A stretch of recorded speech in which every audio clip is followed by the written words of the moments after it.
maka persentasenya itu untuk login baru 52% lebih sedikit, dan untuk mengunduh itu di angka 41%. Kalau dilihat jenjang tertinggi itu dipegang oleh kakak-kakak kita yang dari SMA SMK di angka 80-an%, disusul dengan SLB di angka 75%, dan menyusul berikutnya adalah adik-adik kita di SMP, yaitu 70%. Baru masuk ke SD, kemudian ke SKB, dan berikutnya dua terakhir itu di PAUD dan di PKBM. Jadi ini persentase secara rekap di Sulawesi Utara. Untuk mempermudah, kita akan melihat per kabupaten kota. Ini di Bolmong, khusus Bolmong kita bisa mengabaikan yang saya highlight dengan warna biru, karena itu memang untuk jenjang Dikda ya, SMA, SMK, dan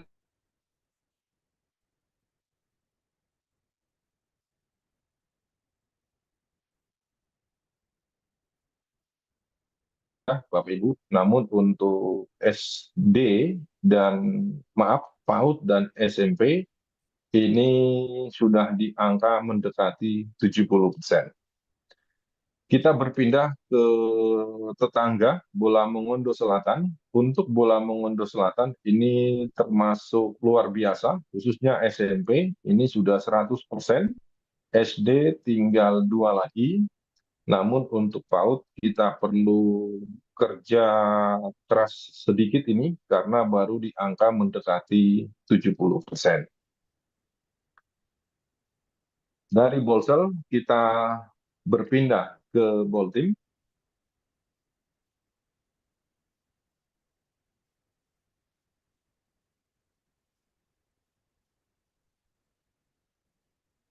Bisa dibantu untuk apa namanya, ini ada coret-coretan ini. Saya stop dulu ya berarti. Oke.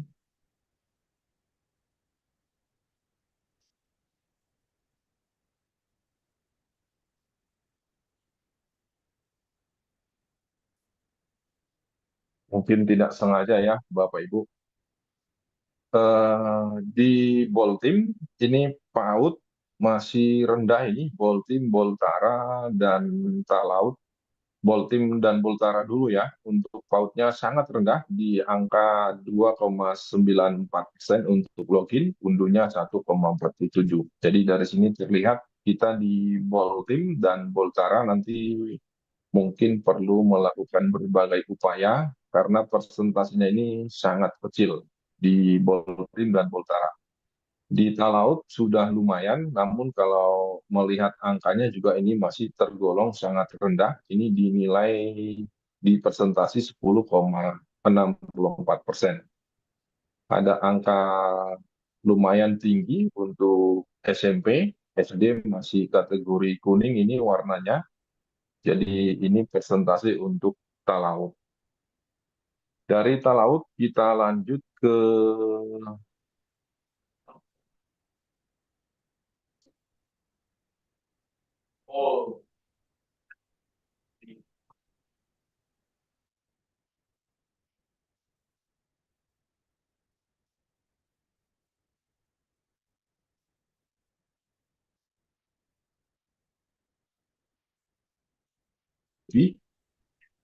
SD dan SMP-nya sudah lumayan ya, mendekati angka 4, angka 50% untuk SD, dan SMP 55% lebih untuk login. Sedangkan di Minahasa Selatan ini juga tergolong rendah untuk PAUD di angka 9%, namun SMP dan SD sudah lumayan di angka 61 untuk SD dan 74% untuk SMP. Kita terus sedikit ke Minahasa Tenggara. Untuk PAUD sudah lumayan 26%. Walaupun demikian, ini masih di kategori merah untuk login dan unduh rapot pendidikannya. Dari Minahasa Tenggara, kita lanjut ke Minahasa Utara. Hal yang sama juga terjadi di Minahasa Utara, Bitung, bahwa di PAUD itu masih berada di angka di bawah 20% ya, Bapak Ibu Kepala Sekolah yang ada di Minahasa Utara dan Bitung. Kemudian di Kota Mobagu sudah lumayan ini untuk PAUD sudah di atas 50%. Untuk jenjang SD, SMP di Kota Mobagu ini sudah 90-an%. Hal yang sama juga terjadi di Bitung, sudah di angka 94% dan 97%. Dari Kota Mobagu, kita lanjut ke Manado dan Tomohon. Khusus Kota Manado, kategori, mohon maaf, presentasi login di PAUD sudah di angka 30%, untuk SD-nya 63%, untuk SMA-nya 58%. Tomohon sendiri ini sudah setengah ya, sudah 50%, SD-nya 92%, SMP-nya ini sama dengan Polsel, sudah 100%. Jadi kalau dilihat rekap ini semua, maka untuk jenjang SMP tertinggi itu berada di Tomohon dan Bolaang Mongondo Selatan, dan untuk SD bervariasi, namun secara umum gambarannya kita bisa melihat angka terkecil atau kategori merah itu ada di jenjang Bapak Ibu Bunda Yanda yang berada dari jenjang. Begitu rekapnya Bapak Ibu terkait dengan progres raport yang ada di Sulawesi Utara. Progres ini diambil sampai tanggal 24 Juli 2025. Nah, harapannya nanti ketika Bapak Ibu sudah login dan mengunduh raport pendidikan, ini digunakan menjadi tonggak atau baseline dalam melakukan perencanaan berbasis data. Untuk perencanaan berbasis data itu sendiri, ini bisa kita lihat di paparan bahwa di situ menjelaskan bahwa perencanaan berbasis data adalah sebuah proses meliputi bagaimana kita melakukan perencanaan pembelajaran, perencanaan peningkatan kompetensi PTK, dan perencanaan pengelolaan sumber daya yang didasarkan pada pemahaman atas kondisi satuan pendidikan kita dengan tidak lupa memanfaatkan data dari raport pendidikan dan data lain yang relevan. Terkait dengan data ini, hingga saat ini seandainya Ibu Bapak juga tidak punya data lain yang relevan, data dari raport pendidikan itu dianggap sudah cukup sebagai dasar untuk melakukan perencanaan, sehingga nanti kualitas layanan di satuan pendidikan Bapak Ibu bisa meningkat secara bertahap. Perencanaan berbasis data dilakukan dengan tahapan dimulai dari identifikasi, dilanjutkan dengan refleksi, dan yang terakhir tentunya pada tahap benahi yang melibatkan para pemangku kepentingan di sekolah kita, baik dari unsur guru, komite sekolah, orang tua, atau siapa saja nanti yang terlibat, sehingga bisa menjamin adanya transparansi dan akuntabilitas dalam pengelolaan sekolah. Untuk mendukung pelaksanaan perencanaan berbasis data di satuan pendidikan, disediakan beragam alat bantu oleh Kemendikbudristek yang dapat digunakan oleh satuan pendidikan. Nah, kalau kita cermati, perencanaan berbasis data itu dimulai dengan mengidentifikasi, Bapak Ibu bisa mengumpulkan dan memaknai data terkait dengan kondisi layanan yang ada di satuan masing-masing. Apa yang sudah baik, apa yang sedang-sedang, apa yang kurang. Nanti itu bisa dilakukan bersama dengan teman-teman guru atau pihak-pihak lain yang terlibat di sana. Dari tahapan identifikasi, kita lanjutkan ke tahapan berikutnya, yaitu di tahapan refleksi. Di bagian ini diharapkan nanti Bapak Ibu di satuan pendidikan pada tahap refleksi ini bisa menentukan atau menetapkan prioritas peningkatan layanan yang paling menjadi kebutuhan kita. Jadi kalau masuk di rapot pendidikan, kita bisa melihat literasinya masih rendah, numerasinya masih rendah, akar masalahnya apa, dan di situ disajikan beberapa benahi yang tentunya itu nanti dipilih sesuai dengan kebutuhan Bapak Ibu tanpa melupakan bagaimana dengan karakteristik satuan pendidikan masing-masing. Dari tahapan refleksi dilanjutkan ke benahi perencanaan. Pada bagian benahi perencanaan, di sini nanti diharapkan para tim perencanaan atau tim bos utamanya bisa melakukan perencanaan untuk eh, memastikan apa nanti kegiatan-kegiatan atau sub kegiatan yang direncanakan pada tahun 2026. Setelah itu dilakukan, maka dimasukkan ke dalam RKT-nya. Dari RKT ini akan dilihat mana yang memiliki atau kegiatan atau subkegiatan yang perlu dianggarkan, itu yang nanti diturunkan ke RKAS. Dari situ ditetapkan, maka RKAS-nya tahun 2026 bisa digunakan pada tahun berjalan nanti kira-kira 5 atau 6 bulan ke depan. Nah, setelah berjalan 6 bulan atau 1 semester, Bapak Ibu sangat diharapkan melakukan yang namanya benahi implementasi. Ini bulan Juli, maka di bulan saat ini perlu dilakukan bagaimana Bapak Ibu di Satuan Pendidikan membenahi perencanaan 2025 atau RKAS 2025 sudah jalan 1 semester. Yang sudah berjalan dengan baik bisa diperhatikan misalnya kegiatan-kegiatan apa dan kegiatan-kegiatan apa yang belum berjalan dengan baik, mana yang harus direvisi karena kebutuhan, atau ada juga nanti kegiatan yang direvisi karena adanya kebijakan-kebijakan terbaru. Dan ini nanti siklus ini dilakukan secara terus-menerus setiap tahunnya, sehingga harapannya pada raport 2026 nanti, berdasarkan hasil AN dan Sulingjar 2025 ini, diharapkan akan ada peningkatan pada beberapa indikator-indikator yang sudah dilakukan pembenahan oleh masing-masing satuan pendidikan.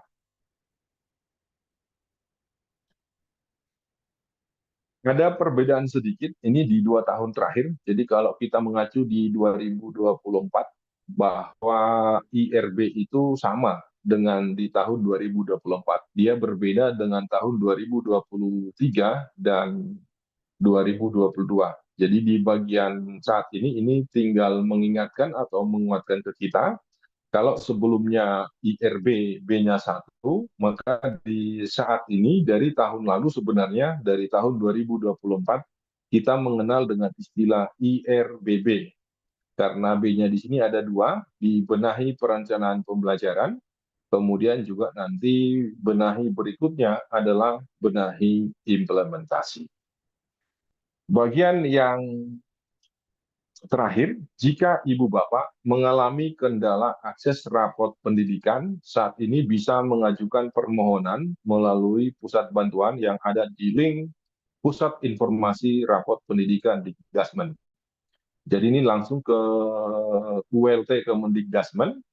Namun kalau sekiranya Ibu Bapak mengalami kendala lupa password akun belajar ID sehingga tidak bisa mengakses rapot pendidikan, dikarenakan Bapak Ibu juga tidak bisa melakukan reset password secara mandiri, Bapak Ibu bisa mengirimkan pesan langsung melalui WA yang ada di nomor tersebut. Mungkin bagi yang tidak bisa melihat dengan jelas, saya bacakan 0852 2349 63596. Dan untuk kendala dan riset password, kami akan mengirimkan di kolom chat untuk mempermudah Bapak Ibu. Tinggal sekali klik, maka nanti bisa langsung terkoneksi dengan ULT di Kemendikbudristek di Jakarta, atau untuk riset password bisa langsung terkonek dengan admin kami rapot di BPMP Provinsi Sulawesi Utara. Sekian yang bisa saya sampaikan.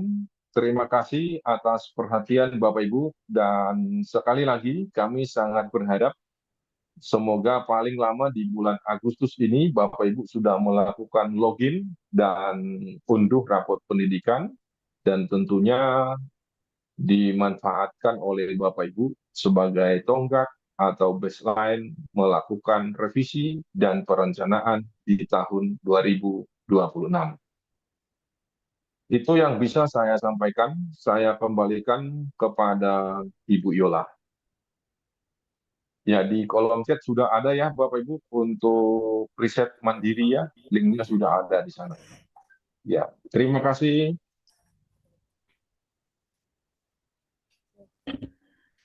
Terima kasih kepada Pak Firman yang sudah berbagi dengan kita semua terkait rapor pendidikan. Jadi Bapak Ibu tadi sudah melihat posisi rapor pendidikan yang ada di wilayah atau daerah satuan pendidikan Bapak Ibu. Nah, Bapak Ibu, sekarang kita akan lanjut dengan materi yang akan dibawakan oleh tim Satgas BPMP Provinsi Sulawesi Utara. Yang pertama oleh Bapak Muhammad Akbar. Beliau akan share dengan kita terkait pokok-pokok perubahan BOSP berdasarkan Permendikbudristek nomor 8 tahun 2025. Saya berikan kesempatan kepada Pak Akbar.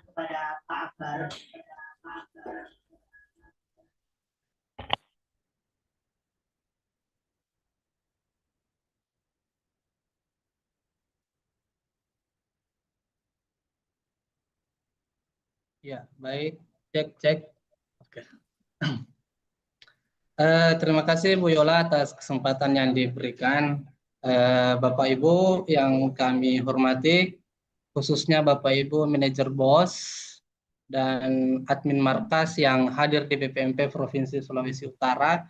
Dan ini Bapak Ibu kami informasikan juga kalau di BPMP Provinsi Sulawesi Utara setelah pertemuan dari kemarin sampai tadi malam bersama dengan seluruh manajer BOSP se-Sulawesi Utara cuma untuk memikirkan bagaimana supaya di Sulawesi Utara ini tidak ada kendala-kendala berarti terkait dengan pemanfaatan dana BOSP baik reguler maupun kinerja. Bapak Ibu Kepala Sekolah dan Bendahara BOSP yang hadir di ruang Zoom atau yang hadir juga melalui kanal YouTube yang sudah disebarkan. Sebagaimana yang disampaikan oleh moderator tadi, kami akan sedikit sharing kepada Bapak Ibu. Tidak berpanjang lebar karena hari ini memang kita akan fokuskan untuk lebih banyak berdiskusi. Ya, walaupun banyak masalah di satuan pendidikan tidak bisa diselesaikan semua, minimal dengan pertemuan seperti ini Bapak Ibu bisa saling menyemangati bahwa Bapak Ibu tidak sendiri. Ada pihak-pihak yang senantiasa menopang Bapak Ibu bagaimana supaya dana BOSP ini bukan menjadi penyebab sakit kepala Bapak Ibu, ya, tapi menjadi dana yang memberikan dampak atau efek yang sangat positif untuk tata kelola yang ada di satuan pendidikan kita. Sebelum saya lanjut Bapak Ibu, saya mohon maaf karena hanya mengenakan jersey timnas. Kenapa saya menggunakan jersey timnas ini? Karena sebentar malam timnas kita akan bertanding. Nah, ini juga sebagai dukungan untuk timnas Indonesia dan kecintaan kepada timnas Bapak Ibu ya. Ya, baik. Kita lanjut Bapak Ibu, ringkas saja. Oke. Ini mungkin sudah kita dapatkan semua bagaimana pendidikan yang bermutu itu merupakan hak warga negara, dan ini senantiasa dipromosikan, diglorifikasi oleh Kemendikdasmen, bahkan kepada seluruh satuan pendidikan juga diharapkan untuk menjadi pihak-pihak yang senantiasa menyuarakan bahwa pendidikan bermutu itu untuk semua, ya, bukan cuma untuk pihak-pihak tertentu atau bukan cuma untuk satuan pendidikan tertentu atau murid-murid tertentu. Tapi ini diharapkan karena menjadi amanat atau mandat dari konstitusi kita, sehingga siapapun kita sebenarnya punya kewajiban yang sama untuk menciptakan pendidikan yang bermutu. Ya. Namun Bapak Ibu, di tengah upaya kita untuk menciptakan pendidikan yang bermutu itu ternyata begitu banyak tantangan juga, dan tantangannya juga tidak sedikit Bapak Ibu ya, sangat banyak, begitu beragam, apalagi dengan kondisi kita dari Sabang sampai Merauke yang sebenarnya tidak sama 100%. Masing-masing satuan pendidikan punya tantangannya masing-masing, tentu dengan penanganan yang berbeda-beda pula. Di sini Bapak Ibu kalau kita lihat secara umum, ya, layanan pendidikan kita di Indonesia ini ternyata belum merata, ya. Disampaikan melalui rapor pendidikan satuan ataupun rapor pendidikan daerah, ya, terutama untuk jenjang PAUD, ya.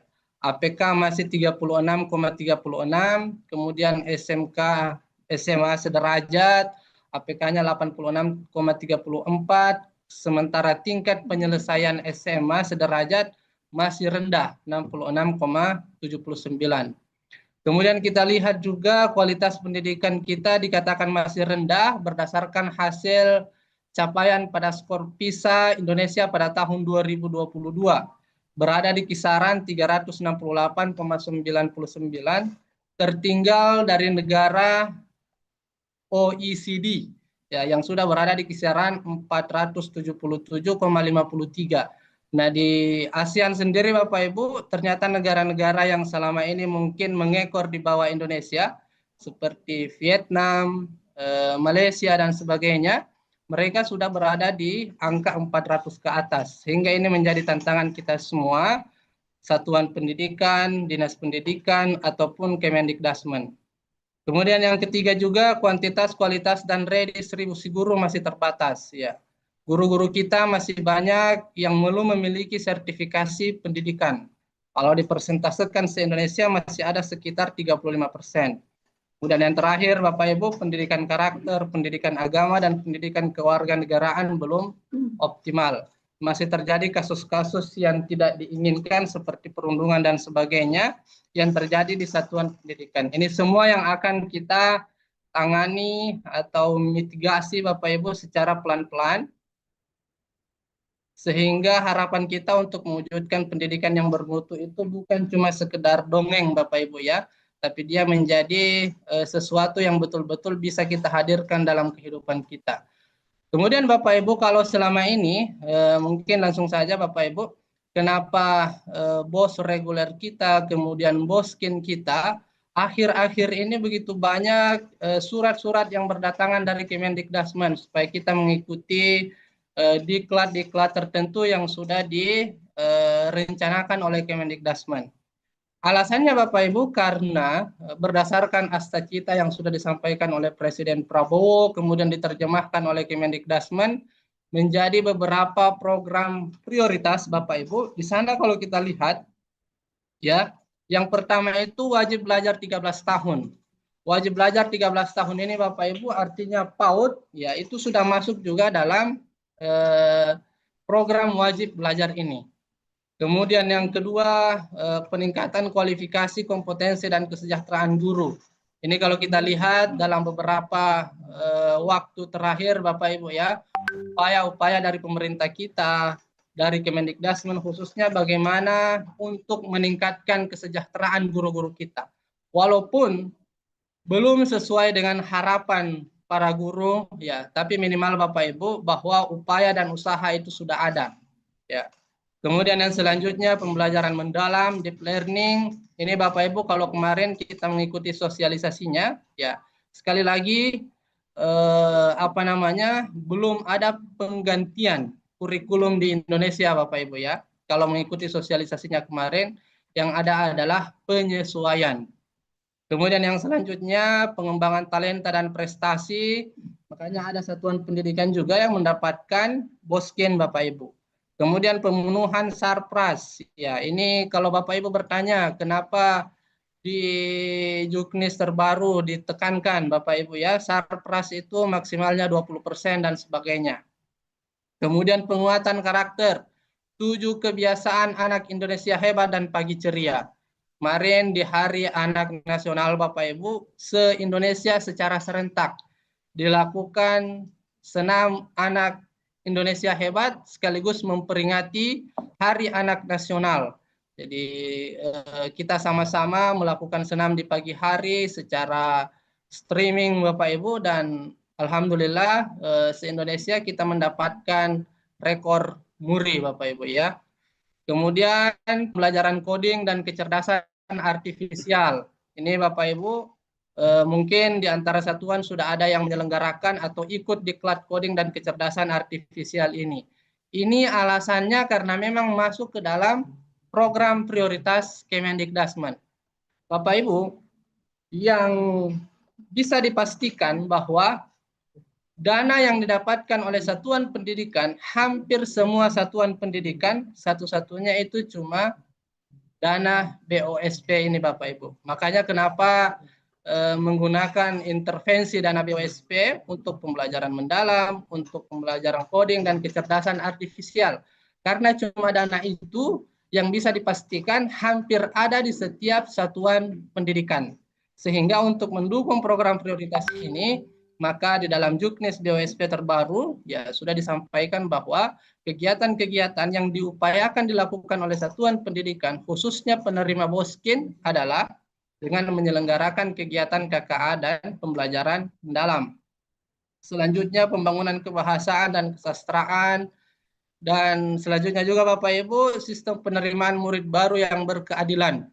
Ya, ini Bapak Ibu ya baru saja kita lewati, ternyata walaupun banyak tantangan, minimal Bapak Ibu SPMB ini adalah harapan baru bagi kita semua untuk mewujudkan keadilan di satuan pendidikan dan meminimalisir juga kepentingan-kepentingan yang sering membuat Bapak Ibu kepala sekolah sakit kepala, Bapak Ibu ya. Dan yang selanjutnya penguatan karakter, pelatihan guru BK dan keBK, tes kemampuan akademik, dan yang terakhir adalah penguatan pendidikan literasi, numerasi, sains dan teknologi. Hari ini juga Bapak Ibu di Kemendikbudristek ya ini kembali kita menghidupkan Bapak Ibu standar nasional pendidikan, pemetaan mutu pendidikan melalui standar nasional pendidikan. Jadi 8 standar ini Bapak Ibu sampai sekarang masih ada. Karena undang-undang yang melatar belakangi standar nasional pendidikan ini juga masih ada Bapak Ibu. Jadi tidak pernah dibuang, dihapus ya. Hari ini ingin dihidupkan kembali supaya di setiap satuan pendidikan bisa melihat standar apa yang harus dikembangkan dan bagaimana penanganannya. Ini kita lewati saja Bapak Ibu ya, karena kita ingin lebih banyak diskusi hari ini. Nah, ini kalau kita lihat Bapak Ibu bagaimana bentuk kerjasama kita ya antara pemerintah pusat, masyarakat dan pemerintah daerah ya seperti inilah kombinasi kerjasama yang seharusnya kita wujudkan Bapak Ibu. Bersama-sama memastikan bahwa dana BOSP ini ya setelah ditransfer dari Kementerian Keuangan ke rekening satuan pendidikan masing-masing, itu betul-betul dirasakan manfaatnya secara langsung untuk semua yang ada di satuan pendidikan kita, terkhusus untuk murid-murid yang ada di satuan pendidikan kita Bapak Ibu. Jadi karena pendidikan ini adalah tanggung jawab kita semua, maka semua di antara kita berkewajiban untuk memastikan bahwa dana BOSP ini betul-betul sampai kepada pihak-pihak yang seharusnya menikmati dana BOSP tersebut.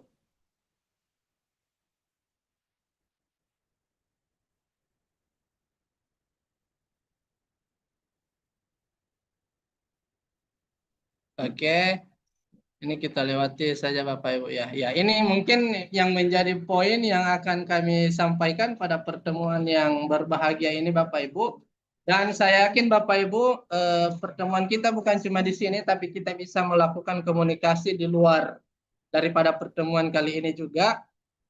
Kami perlu menyampaikan beberapa pokok-pokok perubahan yang ada di dalam Juknis berdasarkan Permendikbud nomor 8 tahun 2025 untuk BOS reguler Bapak Ibu. Memang di sini sudah disampaikan ya bahwa penyediaan buku itu minimal 10% dari total anggaran. Ya, tahap 1, tahap 2 totalnya 10%. Dan ini sangat diharapkan sekali kepada satuan pendidikan untuk melakukan penganggaran terkait dengan pengadaan buku ini, kecuali untuk satuan pendidikan tertentu Bapak Ibu. Karena kemarin juga memang sudah disampaikan, sekiranya ada satuan pendidikan yang dalam kondisi tertentu sudah tidak bisa lagi menyesuaikan berdasarkan pokok perubahan tersebut, itu disampaikan kepada Kemendikdasmen melalui surat yang dikeluarkan oleh Dinas Pendidikan setelah dilakukan validasi. Misalnya Bapak Ibu di jenjang PAUD. Di jenjang PAUD itu ada yang dana BOP-nya cuma 700.000. Ya. Kalau 10% 70.000. Ya.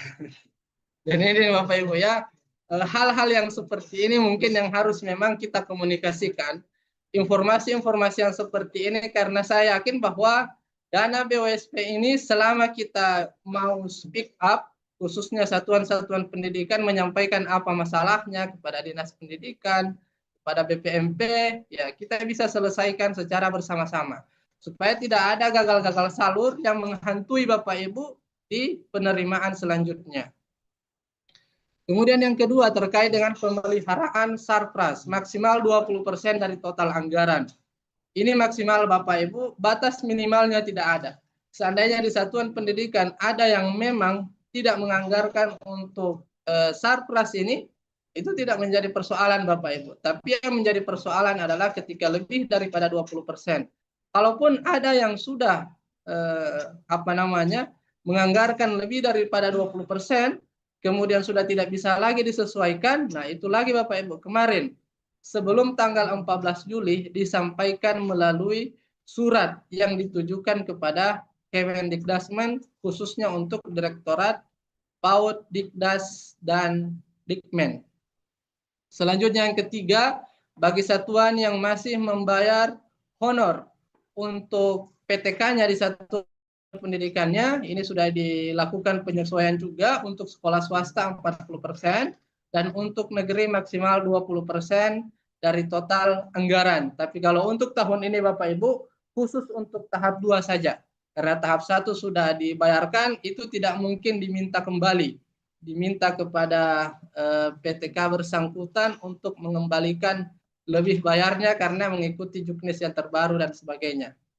Kemudian yang keempat, ini ada juga penambahan uraian kegiatan pencetakan ijazah Bapak Ibu. Ini sudah disosialisasikan dari tahun kemarin dan sampai hari ini masih tetap terus disosialisasikan Bapak Ibu. Kita membuat penyesuaian untuk pencetakan ijazah ini. Selanjutnya juga Bapak Ibu ada penambahan uraian kegiatan untuk penguatan pembelajaran mendalam, coding dan kecerdasan artifisial.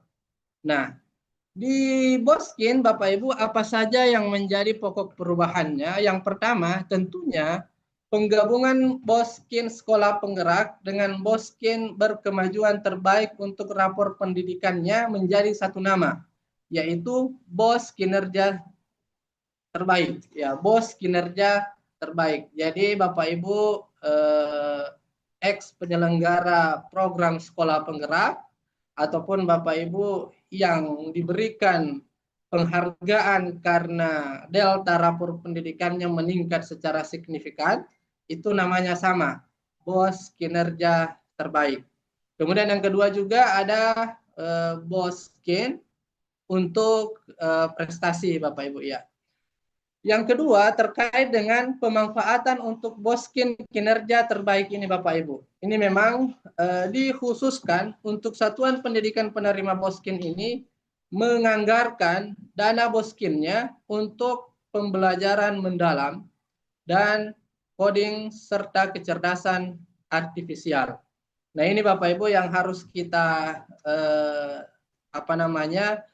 miliki bersama, pemahaman ini, informasi ini Bapak Ibu, bahwa Boskin itu untuk 3 kegiatan ini Bapak Ibu.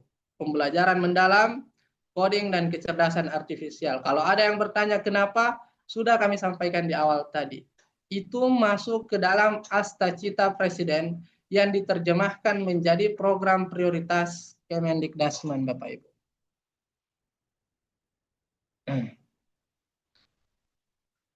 Ini rasionalisasinya saja Bapak Ibu. Mungkin untuk paparan saya seperti itu saja, tidak perlu panjang-panjang Bapak Ibu ya, karena ini sudah sering kita dapatkan juga, dan saya sangat yakin sekali berdasarkan apa yang saya saksikan dalam berbagai media, dinas-dinas pendidikan kita juga sudah melakukan sosialisasi yang sama kepada satuan pendidikan.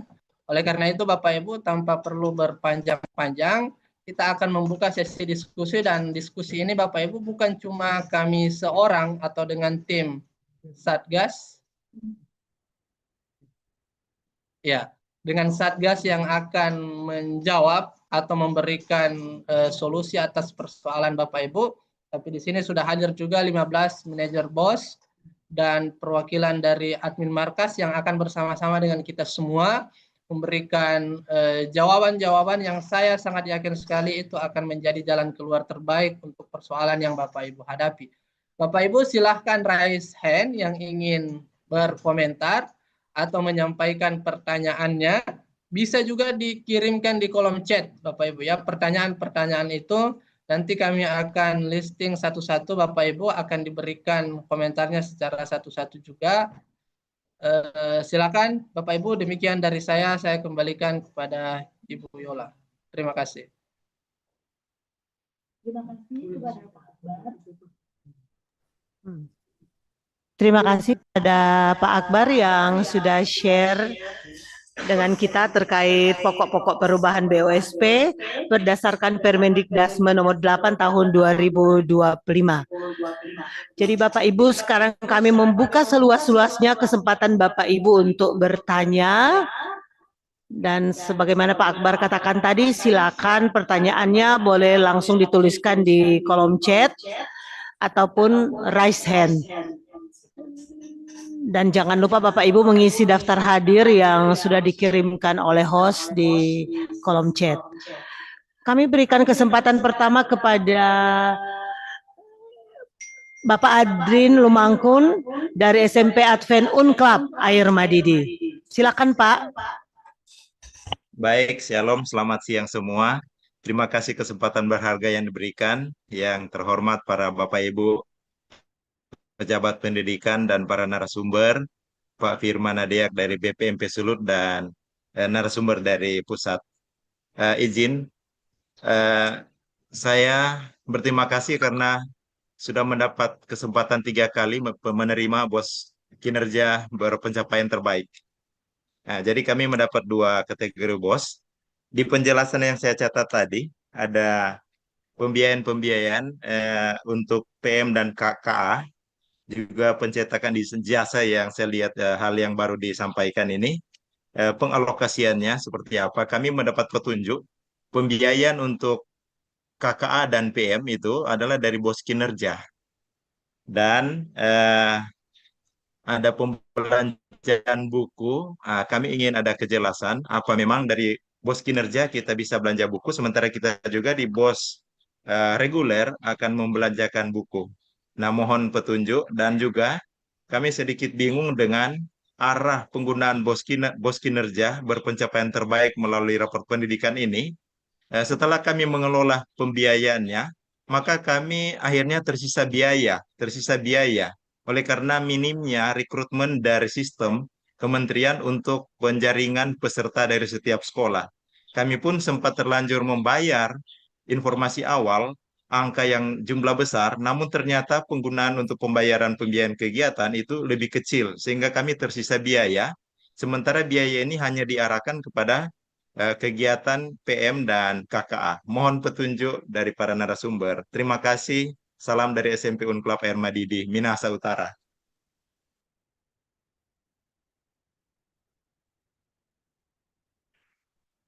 Terima kasih Pak. Terima kasih Pak Aldrin atas pertanyaannya. Sebelum saya memberikan kesempatan kepada dua kepala sekolah yang sudah ditampilkan di screen, saya menyapa dulu Bapak Ibu yang join lewat YouTube BPMP Provinsi Sulawesi Utara. Saat ini kami melihat sudah ada 222 partisipan yang mengikuti kegiatan webinar pada saat ini. Apa kabar Bapak Ibu yang ada di YouTube? Silakan komentarnya.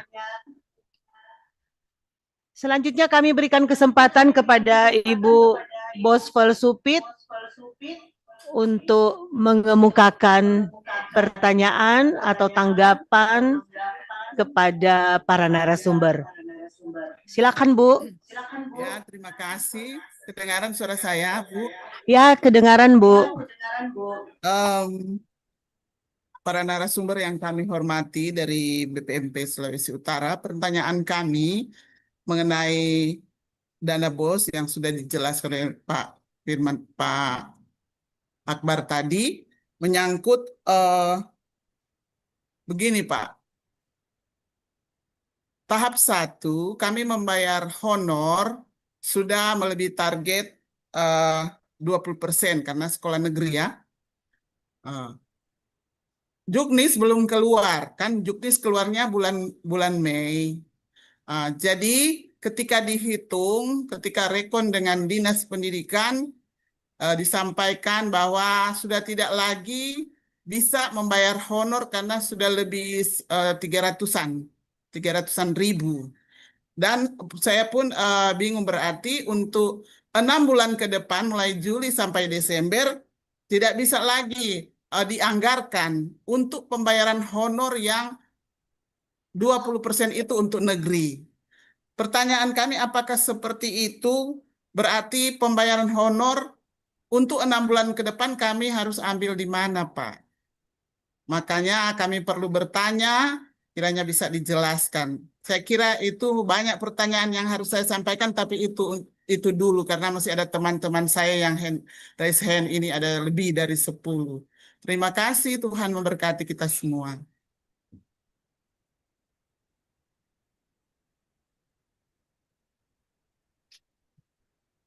Terima kasih.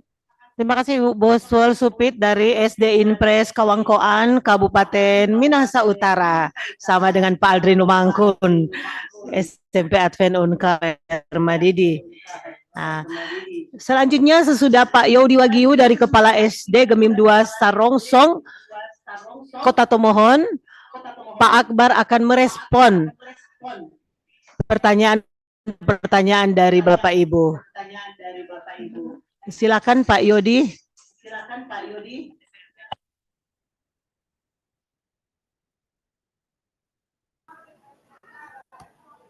Oke.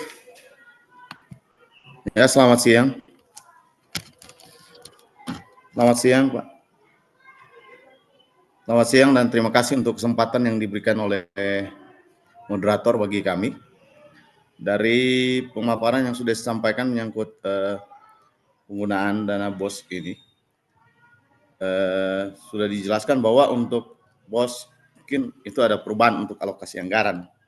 Namun kami bertanya, apakah untuk pembiayaan pelatihan, dalam hal ini PM dan coding, apakah bisa dibiayai oleh BOS reguler, bukan hanya berdasar pada biaya dari BOSKIN? Jika sekolah misalnya sekolah tidak memiliki BOSKIN, apakah bisa menggunakan dana BOS reguler? Terima kasih. Halo. Ya. Terima kasih Pak Yodi. Terima kasih. Iya. Nah, saat ini saya berikan kesempatan kepada Pak Akbar bersama Bapak Ibu narasumber untuk merespon pertanyaan dari Pak Aldrin, Bu Boswel, dan Pak Yodi. Silakan. Ya, terima kasih Bu Yola atas kesempatan. Terima kasih Bapak Ibu atas pertanyaannya yang sangat luar biasa. Kami di sini ada banyak narasumber Bapak Ibu ya. Jadi bukan cuma dari Satgas BPMP Sulut, nanti kami harapkan juga dari manajer BOS untuk memberikan tanggapannya terkait dengan isu-isu yang ada di satuan pendidikan. Ya, baik dari Bapak Adrin, yang pertama Pak terkait dengan Boskin. Ya, untuk pencetakan ijazah itu Pak dianggarkan melalui BOS reguler. Jadi bukan di Boskin Pak ya. Jadi pencetakan ijazah itu penataannya ada di BOS reguler. Kemudian yang kedua, apakah Boskin ini bisa digunakan juga untuk membeli buku? Ya, Bapak Ibu, yang digunakan untuk pengadaan buku kalau kita lihat di Juknis itu untuk memenuhi 10% itu adalah BOS reguler kita. Adapun untuk Boskin kita fokuskan Bapak Ibu. Kita fokuskan untuk pelaksanaan diklat, coding, dan kecerdasan artifisial serta pembelajaran mendalam. Jadi memang ini kalau melihat amanat daripada Juknis, ya Boskin kita itu ya tidak lari kemana-mana untuk PM dan KKA. Jadi mohon Bapak Ibu dimanfaatkan dengan baik kesempatan ini karena tidak semua satuan pendidikan ini mendapatkan Boskin. Kalau kita lihat dari total satuan pendidikan yang ada di Sulawesi Utara, ya cuma ada sekitar 10%. 700-an satuan pendidikan yang mendapatkan Boskin ini. Jadi mohon untuk dimanfaatkan dengan baik kesempatan itu, ya kita gunakan untuk diklat PM dan KKA. Kita gunakan dengan sebaik-baiknya. Kalau ada sisanya misalnya tidak habis semua digunakan untuk diklat-diklat tersebut, ya nanti sebentar akan ada informasi yang disampaikan oleh teman kami juga, itu bisa digunakan untuk kegiatan-kegiatan yang mendukung diklat PM dan KKA ini. Tanya Bapak Ibu sudah ikut PM, sudah ikut KKA, cuma sendiri yang merasakan. Bagaimana caranya supaya ini bisa terduplikasi kepada guru-guru yang lain? Ya kita buat pertemuan kecil-kecilan lah di sekolah atau di mana yang menggunakan sisa dana dari Boskin tersebut yang tidak memungkinkan lagi untuk digunakan mendaftar diklat PM atau KKA. Kemudian selanjutnya dari Ibu, ya kami, ya Ibu Boswell, ya Ibu Boswell C. Supit, ya dari Minut juga ya, sama dengan Pak Adrin, ya. Terkait dengan gaji Bu, memang sudah ditekankan di dalam Juknis, ya. Kalau dulunya kita punya keluasan sampai 50% untuk membayar honor, ya berdasarkan Juknis terbaru ini, ya untuk sekolah negeri hanya diberikan keluasan sampai 20% dari total pagunya untuk digunakan membayar honor PTK-nya. Itu pun misalnya kalau masih ada PTK yang dibayarkan gajinya menggunakan dana BOSP tersebut. Nah, untuk penyesuaian di tahun ini Bapak Ibu, ya itu bukan menghitung tahap satunya juga. Ya, tahap satu yang sudah dibayarkan itu lupakan saja Bapak Ibu ya. Artinya itu sudah dibayarkan, tidak mungkin kita minta kembali ya karena menyesuaikan dengan Juknis yang terbaru. Ya. Adapun arahannya, penekanannya untuk 20% honor PTK di negeri ini itu hanya berlaku untuk tahap 2-nya saja. Ya, jadi kemarin pada saat melakukan penyesuaian kertas kerja, ya itu disesuaikan untuk pembayaran gaji yang diintervensi di tahap 2 ini Bapak Ibu. 20% dari total dana tahap 2 kita. Nah, nanti tahun depan Bapak Ibu baru itu berlaku untuk tahap 1, tahap 2-nya. Itu Ibu ya. Kemudian yang ketiga dari Pak Yudi Wagyu ya dari Kota Tomohon ya. Apakah kita bisa menggunakan dana BOSP reguler kita untuk diklat PM KKA? Ini contohnya misalnya ada satuan pendidikan yang suka juga ikut, tapi tidak dapat boskin. Ya, apakah boleh menggunakan bos regulernya? Bapak Ibu, di dalam Juknis yang dikeluarkan oleh Direktorat GTK, ya, syarat untuk sekolah non penerima boskin untuk mengikuti diklat PMKK ini itu minimal ya jumlah muridnya Bapak Ibu 400 orang ya. 400 orang ini bukan total keseluruhan siswa Bapak Ibu, tapi 400 orang ini adalah NISN valid dikali satuan biaya. Ya. Misalnya kita punya siswa 500 orang, ya, yang valid NISN-nya tidak sampai 500 orang. Nah, yang valid itu ya minimal 400 orang siswa. Ya. Nah, penekanannya bagaimana Bapak Ibu? Ya, ini tidak dipaksakan. Ya. Jadi tidak dipaksakan kalau ada satuan pendidikan walaupun memenuhi kriteria tersebut 400 minimal untuk NISN validnya dalam artian akumulasi penerima dana BWSP-nya itu Bapak Ibu, ya, itu tidak wajib untuk ikut diklat PM KKA. Ya. Walaupun dia memenuhi syarat. Jadi begitu Bapak Ibu ya, penekanan diklat KKA PM ini memang hanya untuk boskin saja. Ya. Tapi dimungkinkan juga untuk penerima reguler, tapi tidak wajib. Ya. Tidak wajib Bapak Ibu. Artinya apa? Penuhi dulu semua kebutuhan-kebutuhan yang harusnya diintervensi oleh BWSP reguler kita. Misalnya yang pertama, apakah bukunya sudah 10%? Ya. Yang kedua, sarprasnya apakah sudah mendapatkan penanganan juga dari dana BWSP regulernya untuk pemeliharaan? Yang ketiga, untuk pembayaran PTK-nya, honor PTK-nya di SD Gemim 40% berarti. Apakah sudah terpenuhi juga? Kemudian untuk kebutuhan-kebutuhan operasionalnya yang secara rutin, apakah sudah terpenuhi juga?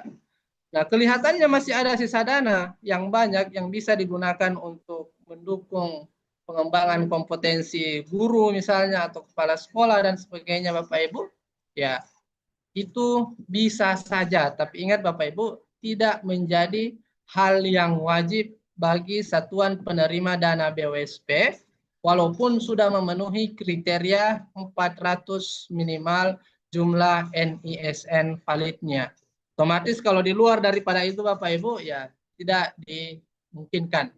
Karena itu berdasarkan juknis yang dikeluarkan juga oleh Direktorat GTK Kemendikbudristek. Dan ini Bapak Ibu bisa akses kapan saja di internet untuk melihat juknisnya tersebut. Itu mungkin dari kami Bapak Ibu. Selanjutnya dari manajer BOS unit.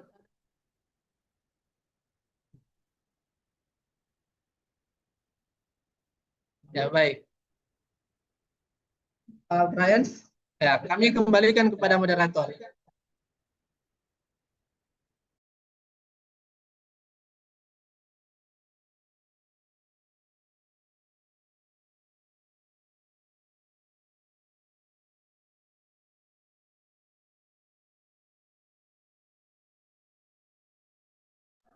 Terima kasih Bapak Ibu yang sudah bertanya dan sudah direspon oleh Pak Akbar.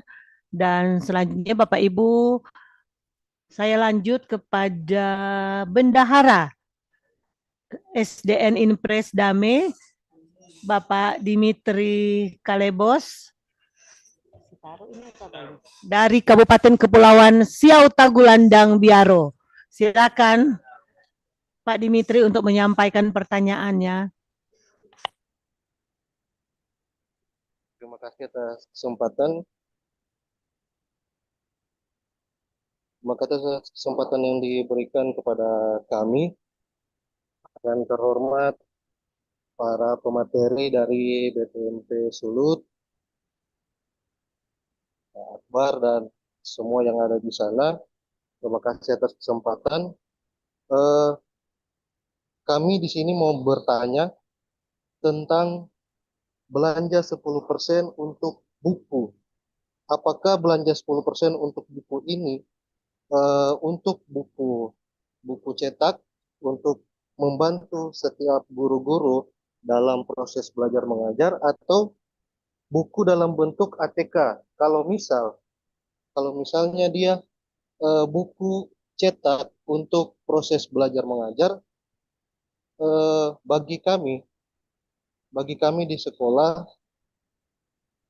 alangkah baiknya 10% ini kita alihkan ke belanja yang lain. Karena kami dari tahun-tahun sebelumnya sudah melaksanakan pembelajaran, perangkat pembelajarannya itu kami ambil dari PMM. Apa guna harus ada PMM? Atau juga di belanja apa BOSP, kita harus menganggarkan sekitar 10% dari pagu untuk belanja buku cetak.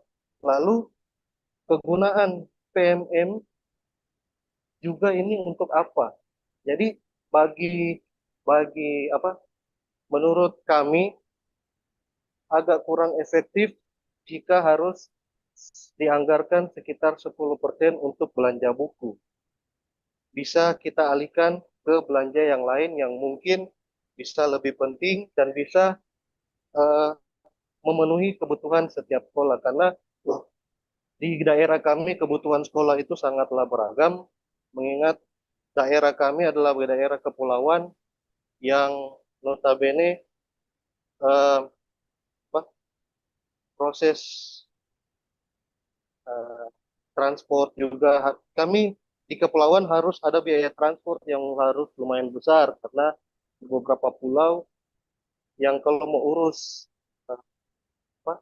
cairan atau periksaan harus ke ibu kota kabupaten dan itu perlu biaya transport. Berikut ya, jadi itu dari kami. Berikut juga tadi pembelajaran coding, apakah itu harus di semua sekolah harus dibuat pembelajaran coding? Karena ya di daerah kami untuk narasumber, untuk sumber SDM yang mengajar ke coding dan untuk pembelajaran itu masih terbatas atau mungkin kurang di daerah kami. Jadi itu saja dari kami, Pak. Terima kasih. Ya, terima kasih. Terima kasih Pak Dimitri untuk pertanyaannya. Saya masih berikan kesempatan kepada yang raise hand. Ini sudah ada di screen, Bapak Salmon Saribatian SPD dari SMP Negeri 4 1 Atap Likupang Barat, masih dari Kabupaten Minahasa Utara. Dan bagi Bapak Ibu yang raise hand, kami hanya akan membuka kepada Bapak Ibu yang membuka video atau kameranya, itu akan kami berikan kesempatan untuk bertanya. Silakan Pak Salmon.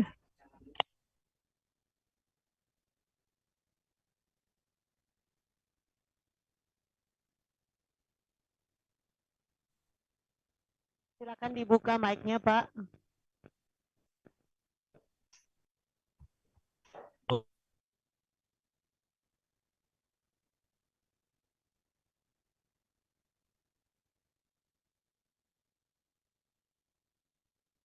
Pak Salmon.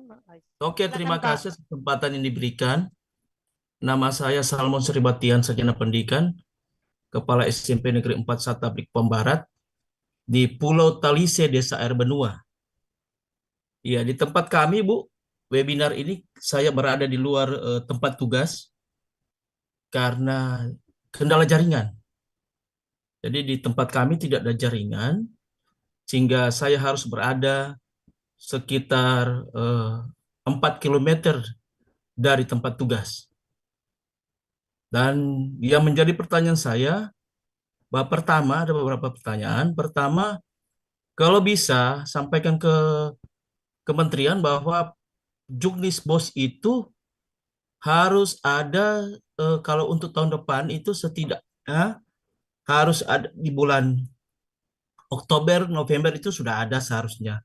Karena kita kan menyusun menyusun untuk tahun 2026. Jadi itu. Tapi kenyataannya selama ini juknis BOS itu nanti muncul di pertengahan tahun. Sedangkan BOS itu sudah dilaksanakan pencairannya dari bulan Januari, Februari, Maret, dan seterusnya. Itu. Yang kedua, pertanyaan saya, bahwa kami di daerah yang tidak ada jaringan, untuk operator itu sangat penting yang berada di luar daerah kami. Itu pertama. Jadi kami itu butuh operator yang jasa, Pak, bayar jasa. Tetapi kenyataan di Juknis bahwa operator itu sudah tidak bisa lagi dibayar jasanya, Pak. Ini yang menjadi kendala untuk kami yang tidak ada jaringan di pulau. Jadi seolah-olah bahwa kami dianaktirikan, seolah-olah kami bahwa kami tidak bisa mengakses untuk siswa-siswa ini.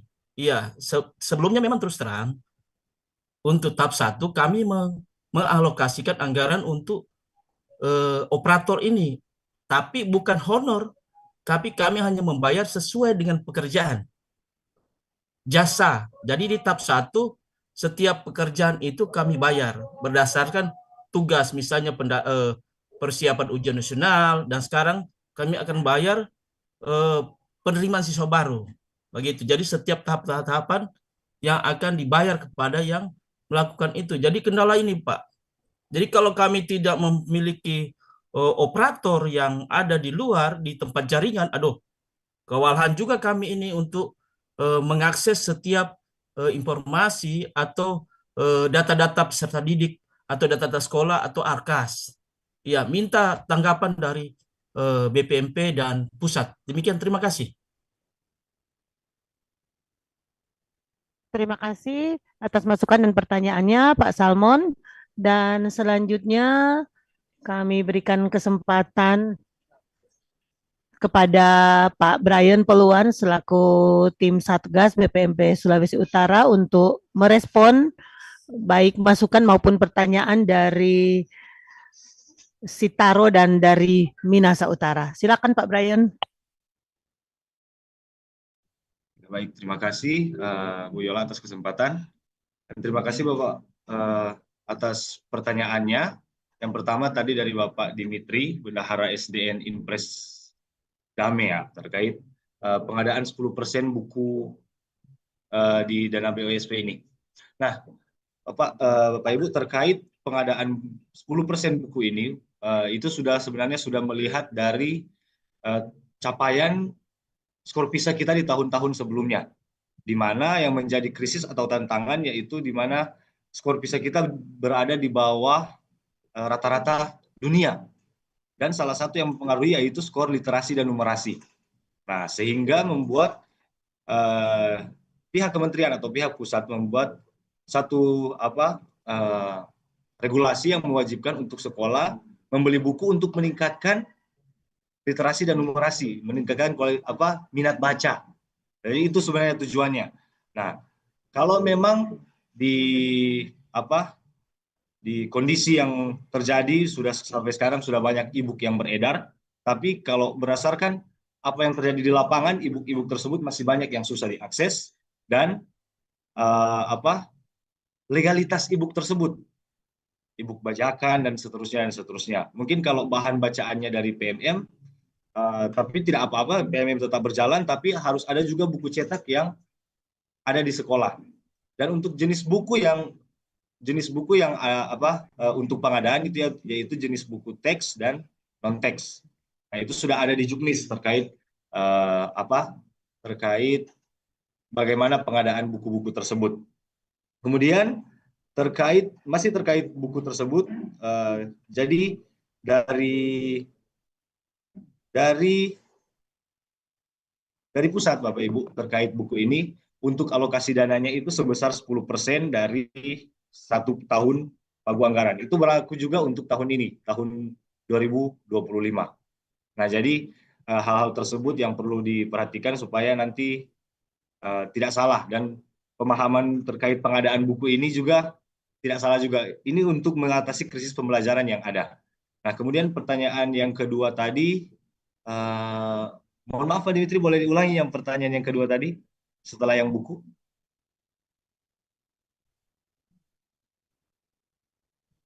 Itu yang Pak Salmon yang.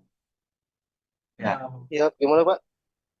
ya, yang pertanyaan kedua tadi selain buku. Ya, soal pembelajaran coding, apakah itu memang diharuskan di sekolah atau menyesuaikan dengan keadaan sekolah? Karena mengingat di daerah kami SDM untuk mengajar soal coding itu sedikit, bahkan mungkin belum ada.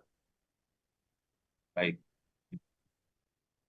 Ya, baik, untuk pertanyaan yang kedua tadi terkait coding dan PM, sebenarnya ini kalau seperti yang disampaikan Pak Akbar tadi itu memang berfokus pada penerima-penerima BOS kinerja.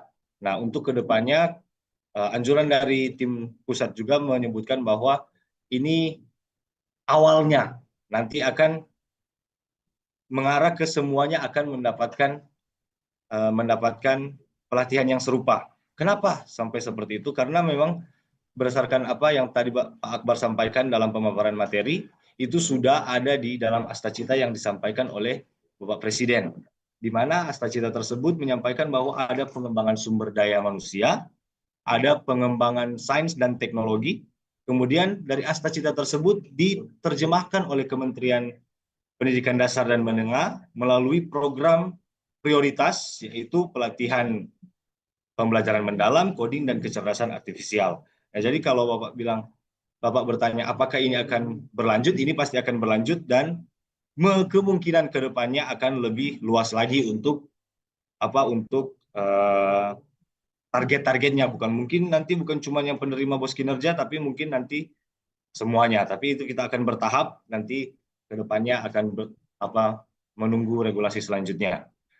Kemudian pertanyaan selanjutnya dari Pak Salmon ya, terkait yang pertama tadi terkait juknis yang keluar. Nah, sebenarnya juknis yang keluar di pertengahan tahun ini baru kejadian di tahun ini, ya. Kenapa saya bilang? Karena kita mengambil contoh. Kita lihat yang juknis-juknis sebelumnya. Contohnya itu juknis tahun 2023. Nah, itu juknis tahun 2023 berdasarkan Permendikbudristek tahun 2022. Ya, jadi kalau Bapak Ibu lihat juknis BOSP tahun 2023 itu diambil dari Permendikbudristek nomor 63 tahun 2022. Nah, di tahun ini kita mengalami kondisi yang agak istimewa lah bisa dikatakan, karena juknis keluar di pertengahan tahun. Nah, dengan kondisi istimewa tersebut kita mendapatkan beberapa surat edaran untuk menguatkan juknis-juknis tersebut. Jadi sudah ada surat edaran nomor 9 dari Sekretaris Jenderal, surat edaran tersebut untuk menguatkan bagaimana presentasi-presentasi yang ada. Contohnya, di juknis menyebutkan bahwa untuk pembayaran pengalokasian honor tersebut itu kalau di juknis dibilang 40% atau 20% dari 1 tahun pagu anggaran. Nah, tapi di surat edaran nomor 9 itu dibilang cuma di tahap 2 saja. Kenapa seperti itu? Karena juknisnya keluar mendekati semester 2. Nah, jadi ini kita di kondisi yang tertentu saja, tapi kami berani menjamin itu semua sudah di backup, sudah ada peraturan yang membackup. Dan nanti ini tahun anggaran selanjutnya pasti sudah menggunakan juknis yang sudah keluar sekarang. Nah, itu Pak yang pertama. Kemudian yang kedua tadi terkait pembayaran honor untuk operator ya. Jadi sebenarnya untuk pembayaran honor operator itu bisa dilakukan, karena kalau melihat dari juknis itu pembayarannya untuk honor, itu untuk gurunya itu adalah guru, berarti dia dibayarkan untuk gurunya saja, operatornya dihitung sebagai tugas tambahan. Nah, kalau dia memang operator, berarti dia dimasukkan dalam tenaga kependidikan. Tapi itu syaratnya harus ada surat tugas dari kepala sekolah minimal dan terdaftar dalam aplikasi Dapodik. Mungkin seperti itu penjelasan saya. Selanjutnya saya kembalikan ke moderator. Atau mungkin ada tambahan dari Pak Hendrik dari Sitaro dan langsung. Oh nanti ya siap. Pak Martin dari Minahasa Utara ada tambahan? Pas nanti langsung. Oke. Oh ya seperti itu mungkin Bapak. Nanti kalau ada informasi lanjutnya kami sampaikan. Saya kembalikan ke Yola.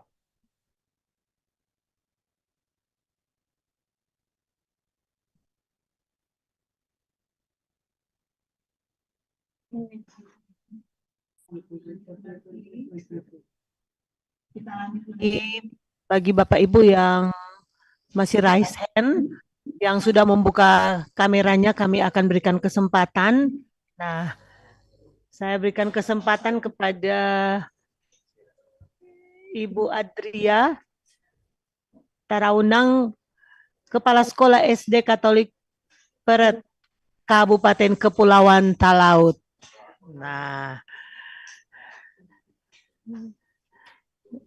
silakan Bu Adria, dibuka mic-nya.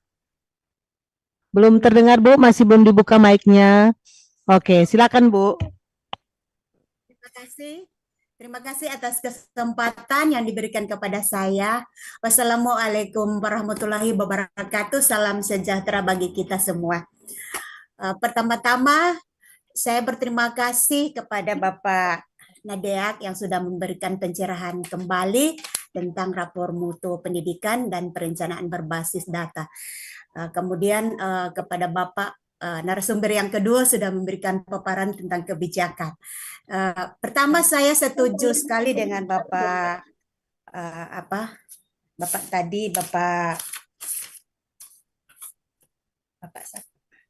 Kepsek tadi, ya, yang sudah menyampaikan bahwa kalau boleh dari awal bulan Oktober itu sudah disampaikan Juknis untuk dana BOS tahun depan. Ya saya sangat setuju karena terus terang di daerah kami memang sangat kewalahan.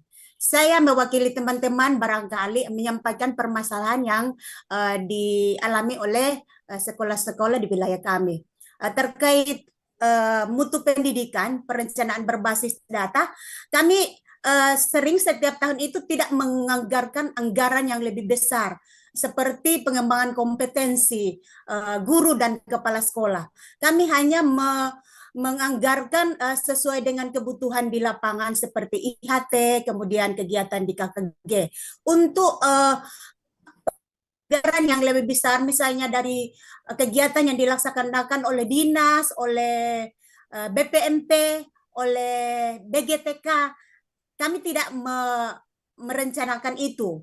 Nah, sehingga barangkali ini penting dari disampaikan supaya kami tidak terjebak karena terus terang seperti Bapak narasumber tadi sampaikan, memang kami kepala sekolah pusing, sakit kepala.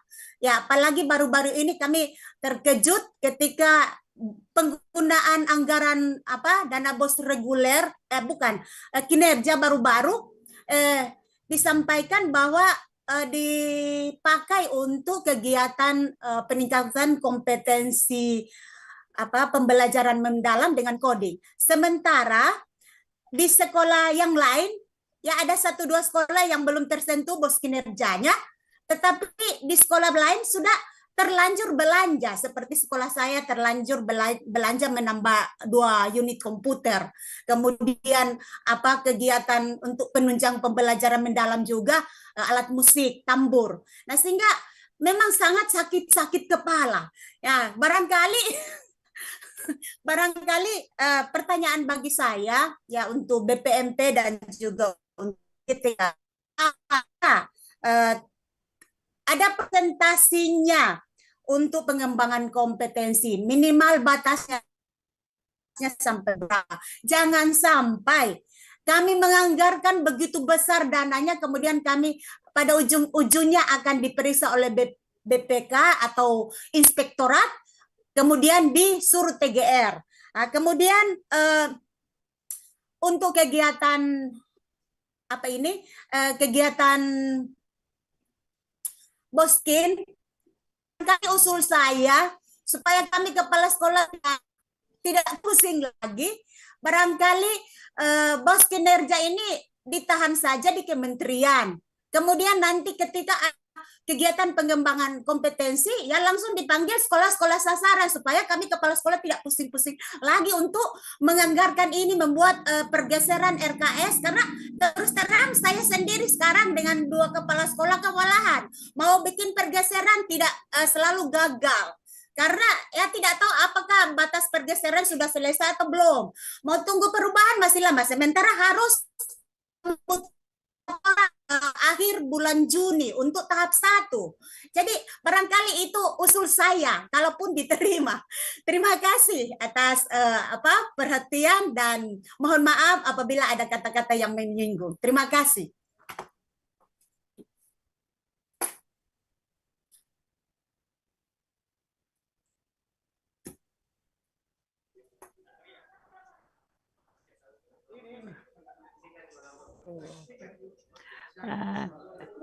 Ini ada Pak Kabid Dikdas, ada bersama-sama dengan kami Bu Adria.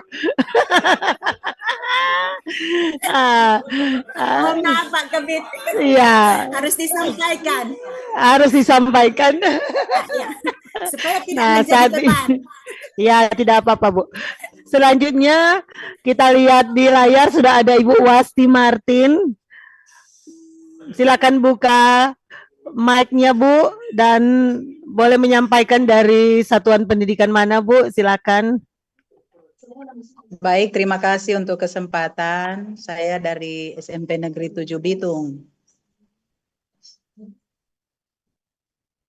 Halo. Halo Pak Sek. Ada itu. Izin Pak Sek.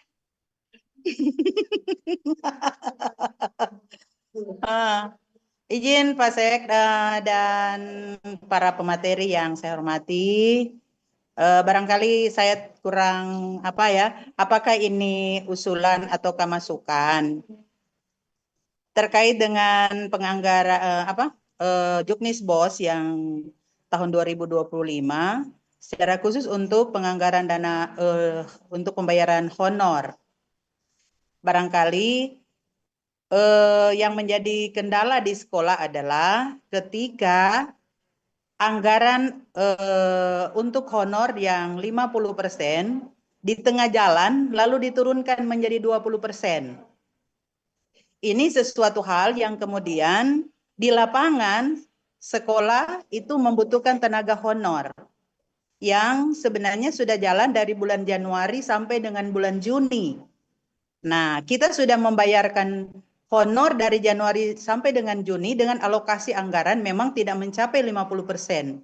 Tetapi ketika diturunkan menjadi 20% untuk tahap kedua dari Juli sampai Desember, barangkali ini menimbulkan persoalan baru di lapangan, karena di lapangan itu rata-rata sekolah masih membutuhkan tenaga honor. Contoh kasus yang terjadi di SMP Negeri 7 Bitung, ini di SMP Negeri 7 Bitung, kalau rombongan belajar kita sekarang ini adalah 19 rombel. 19 rombel. Kemudian kita punya pegawai negeri dan P3K, jadi ASN-nya ada 26 saja. Kemudian kita punya tenaga guru, itu sebenarnya ada 8. Dan kemudian tenaga administrasinya kita tidak punya tenaga administrasi pegawai negeri. Sehingga yang ada hanya satu pegawai honor untuk tenaga administrasi. Sementara 2 yang lain adalah untuk petugas keamanan dan penjaga sekolah. Nah, dari anggaran ini, untuk tahun ini terpaksa saya harus mengistirahatkan 2 tenaga honor. Mengapa? Karena dari 20% otomatis anggaran dana BOSP tidak lagi memungkinkan untuk membayar tenaga honor sebanyak yang tadinya itu ada 11 orang. Sekarang tinggal 9 orang. Nah, 9 orang pun ini kalau kita bayarkan dengan nilai 2 juta seperti yang sudah-sudah, dengan volume dengan beban kerja yang ada, membayarnya dengan 2 juta per bulan, ini justru 9 orang tidak akan mungkin, ya akan pasti lebih dari 20%. Karena itu, Untuk tenaga honor yang 9 ini pun kami hanya akan bisa membayarnya 1,5 juta. Ini merupakan suatu masalah yang kemudian terjadi di lapangan, contoh yang ada di SMP Negeri 7 Bitung. Barangkali ini sekedar informasi di lapangan biar kemudian akan menjadi kajian ke depan. Untuk juknis seperti ini, alangkah baiknya prosentasi begini jangan ditaruh di tengah jalan. Mestinya menyesuaikan dengan tahun anggaran, biar kami dalam penyusunan ARKAS ini tidak kemudian menjadi kebingungan. Ini kami harus melakukan penyesuaian lagi dan harus melakukan kajian terkait dengan kebutuhan guru. Dan memang sudah dikaji dan saya harus mengistirahatkan 2 guru.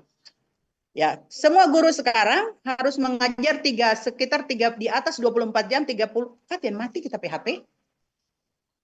Hah? Sorry, di mana ini? Ya. Mana dia? Ya. Baik. Izin Pak, agak masalah sedikit. Ya, lanjut. Kemudian juga kita guru-guru sekarang mengajarnya di 30 jam. Ya, karena guru-guru harus misalkan 2. Kita kekurangan guru di lapangan. Karena ini barangkali menjadi pemikiran ke depannya. Kalau bisa juknis BOS ini, kembali yang disampaikan oleh teman-teman yang sebelumnya, bahwa untuk juknis BOS-nya ini baiknya dikaji dan menyesuaikan dengan kondisi di lapangan. Supaya di sekolah juga tidak kebingungan. Karena kalau kita menganggarkan lebih dari, untuk sekarang honornya kami hanya patok di 1,5 juta. Dari 2 juta harus turun semua. Dan menjadi beban moral dari seorang kepala sekolah ketika guru-guru harus turun honornya. Dari 2 juta turun ke 1,5 juta, pada akhirnya seorang kepala sekolah akan ya memang rasa bagaimana ya, kurang enak sekali kepada teman-teman. Sementara beban pekerjaan mereka tidak beda dengan PNS. Lalu kita hanya membayarnya dengan 1,5 juta untuk Juli sampai dengan Desember. Sampai hari ini saya belum melakukan pergeseran karena saya masih menunggu barangkali ada kebijakan ke depan terkait dengan prosentasi untuk honor ini yang dari 50 turun ke 20%. Ya, barangkali ini kemudian ada juga informasi bahwa kemudian sekolah guru itu bisa mengajar hanya 16 jam. Sementara di lapangan kekurangan guru. Barangkali ini perlu dipikirkan ke depan. Ini saya mohon maaf, ini curhatan terkait dengan kondisi yang ada di lapangan. Selaku kepala sekolah, mohon maaf bapak-bapak yang ada di PMP, bahkan ibu-ibu. Izin saya tinggal menghitung hari, Pak Sekso tahu. Kita tinggal menghitung hari, tapi memang sangat terbeban dengan kondisi yang ada di lapangan. 1 Agustus saya pensiun. Terima kasih Bapak-bapak, Ibu-ibu yang ada di BPMP. Salam hormat dari SMP Negeri 7 Bitung. Terima kasih Bu Wasti. Dari Kota Bitung kita menuju ke Kabupaten Bola Mongondo Timur. Kami berikan kesempatan kepada Pak Andi Ayub Mangoli, Kepala Sekolah SMP Satap Jiko. Silakan Pak. Ada Bu Sek menanti di sini. Terima kasih. Selamat siang, salam sejahtera untuk kita semua. Assalamualaikum warahmatullahi wabarakatuh.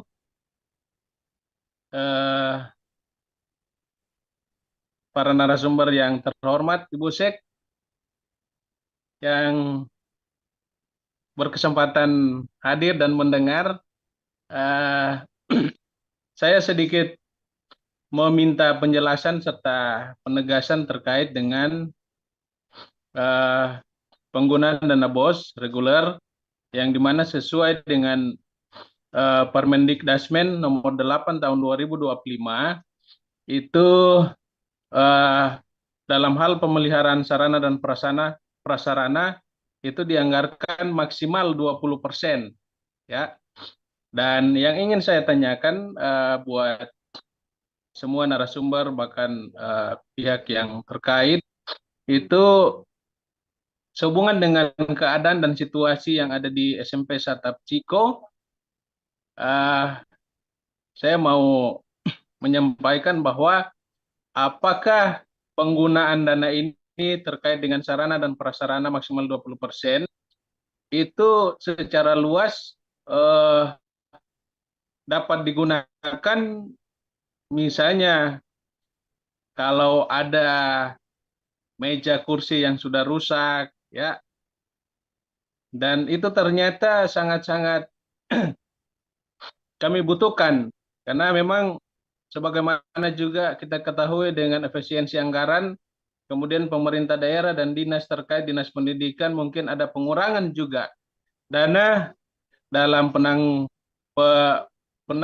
penanganan untuk pendidikan yang ada di Bola Mongondo Timur. Jadi saya mau tanyakan bahwa sejauh mana penggunaan dana BOS reguler ini terkait dengan sarana dan prasarana yang telah diatur dengan maksimal anggaran 20% dari pagu anggaran dana BOS. Jadi itu jangan sampai mungkin kami bisa menyalahgunakan anggaran ini, karena keadaan sekolah yang ada di SMP Satap Jiko itu kurang lebih hampir sudah 10 tahun, kemungkinan meja kursi Bapak Ibu kalau bisa berkunjung itu sudah berkurang, bahkan banyak yang rusak.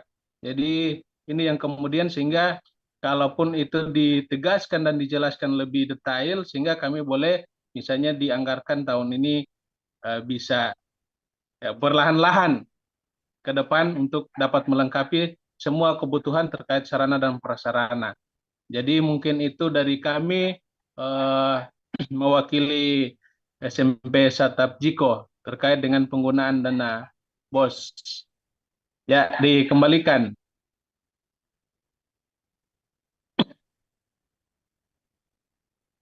Bapak Ibu yang kami hormati, saat ini Pak Akbar akan merespon baik saran, masukan maupun pertanyaan yang sudah diutarakan oleh Bapak Ibu mewakili dari Talaut, dari Bitung, dan dari Boltim. Silakan Pak Akbar. Ya, terima kasih Bu Yolanda, Bapak Ibu penanya dari Kabupaten Kota, ada Ibu Adria dari Talaut, Ibu Wasti dari Kota Bitung, dan Pak Ayub dari Boltim. Ya, baik Bapak Ibu, terkait dengan yang disampaikan oleh Ibu Adria, khususnya pernyataan terakhirnya mungkin, kenapa Boskin itu tidak ditahan saja di kementerian, kemudian nanti kementerian sendiri yang mengelola pelatihan itu secara langsung, tidak lagi harus diberikan kepada satuan pendidikan untuk menyusun perencanaannya, penganggarannya, dan sebagainya, sampai kepada pelaporannya. Karena ada banyak hal mungkin yang menjadi pengalaman Bapak Ibu yang sebelumnya tidak mengenakan, begitu mungkin Bapak Ibu ya. Yang pertama, kalau kita lihat Boskin ini memang masuk ke dalam dana alokasi khusus yang diberikan kepada satuan pendidikan khususnya, dana transfer dari pusat yang diberikan kepada satuan pendidikan, itu sekaligus sebagai bentuk penghargaan kepada satuan pendidikan yang mengalami peningkatan kinerja. Ya, misalnya kemarin untuk satuan pendidikan yang rapornya bagus, ya, karena rapornya bagus Bapak Ibu, ya diberikan penghargaan atau reward dalam bentuk ya BOS kinerja. Ya, BOS kinerja ini ya digunakan untuk apa? Untuk peningkatan kapasitas SDM yang ada di satuan pendidikan. Nah, hari ini Bapak Ibu ya kebetulan yang menjadi pusat sorotan kita semua, bahwa Kementerian Pendidikan Dasar dan Menengah ya sementara gencar-gencarnya ya, karena ini menjadi amanat dari konstitusi kita serta asta cita Presiden ya, untuk digitalisasi pembelajaran, kemudian pengenalan coding dan kecerdasan artifisial kepada anak-anak didik kita. Karena sekarang Bapak Ibu ya, kita hidup di era AI ya, hidup di era digital yang serba canggih seperti ini. Kalau anak-anak kita yang di pelosok atau dimanapun itu yang aksesnya ke internet masih sulit, tidak dikenalkan dengan istilah-istilah atau konten-konten AI yang seperti ini Bapak Ibu, dikhawatirkan ketertinggalan kita ini akan lebih jauh lagi dibandingkan negara-negara lain. Ya, sehingga diambil kesimpulan ya sekolah diberikan penghargaan melalui kinerjanya atau karena prestasinya dan sebagainya, ya kita berikan dana sekian besarannya digunakan untuk peningkatan guru-gurunya dengan harapan guru-gurunya tersebut ya bisa melejitkan juga kemampuan siswa-siswanya, dan itu diberikan kewenangan kepada satuan pendidikan untuk mengelolanya secara sendiri-sendiri Bapak Ibu. Karena yang paling tahu kebutuhannya adalah satuan pendidikan itu sendiri. Ya, yang paling mengerti dengan kondisi satuannya adalah kepala sekolahnya, guru-gurunya, sehingga itu diharapkan kenapa BOS reguler ataupun BOSKIN ini harus dikelola secara langsung oleh satuan pendidikan. Tidak dikonsolidasikan di tempat tertentu, kemudian dimanfaatkan secara bersama-sama. Kemudian yang kedua dari Ibu Wasti di Kota Bitung, ya ini memang patut juga sama-sama kita berikan respect Bapak Ibu ya, khususnya untuk guru-guru kita dengan adanya atau kelihatannya pengurangan nominal persentase untuk pembayaran honor PTK melalui dana BOSP ini Bapak Ibu. Sebenarnya ini Bapak Ibu akibat daripada adanya harmonisasi juga di kementerian lain Bapak Ibu. Misalnya munculnya Undang-Undang ASN nomor 20 tahun 2023 ya Bapak Ibu ya. Kemudian pengangkatan P3K secara besar-besaran ya. Satuan pendidikan milik pemerintah tidak diberikan lagi kewenangan untuk mengangkat tenaga honorer ya, untuk mengangkat tenaga jenis apapun Bapak Ibu selain ASN. Nah ini yang sementara ditata mungkin di BKN, di pemerintah daerah ya, khususnya nanti juga mungkin redistribusi guru-guru bagaimana supaya merata di satuan pendidikan milik pemerintah sepenuhnya yang mengajar itu adalah ASN atau PNS P3K begitu Bapak Ibu. Sehingga kalau misalnya terjadi penurunan persentase atau nominal pembayaran PTK ini ya karena seperti itu adanya Bu. Ini masih kalau boleh dikatakan kita masih bersyukur karena masih ada 20%, tidak dihapuskan sama sekali Bapak Ibu ya. Karena itu tadi undang-undang yang ada juga ya, kemudian pengangkatan oleh pemerintah yang besar-besaran untuk ASN, P3K ataupun PNS ini cuma mungkin ya ini pengelolaannya yang belum cepat ya, sehingga untuk memitigasi itu di BOSP masih dimungkinkan 20% untuk negeri, 40% untuk swasta. Kalau swasta memang cuma dikurangi 40% ya, karena memang rata-rata swasta juga kalau buka sekolah pasti mereka memiliki pembiayaan atau pengelolaan dari yayasannya juga yang cukup gitu Bapak Ibu ya. Kemudian terkait dengan Juknis, begini Bapak Ibu, kenapa Juknis ini kelihatannya mungkin ada di antara kita yang menginterpretasikan ini seenaknya saja dari kementerian mengeluarkan Juknis BOSP ini. Kalau dia mau bulan ini dikeluarkan. Ya. Jadi memang Bapak Ibu kalau kita lihat perkembangan yang ada di negara kita, perubahan-perubahan yang begitu cepat, sehingga memaksa kita semua, termasuk kita yang ada di satuan terkecil, di satuan pendidikan, guru-guru dan sebagainya, harus juga cepat merespon perubahan yang terjadi itu Bapak Ibu. Ya, kenapa tiba-tiba keluar di tengah jalan? Karena itu tadi, ya, program-program pemerintah, program-program kementerian, kita tidak tahu kapan terbitnya dan kapan harus dilaksanakan.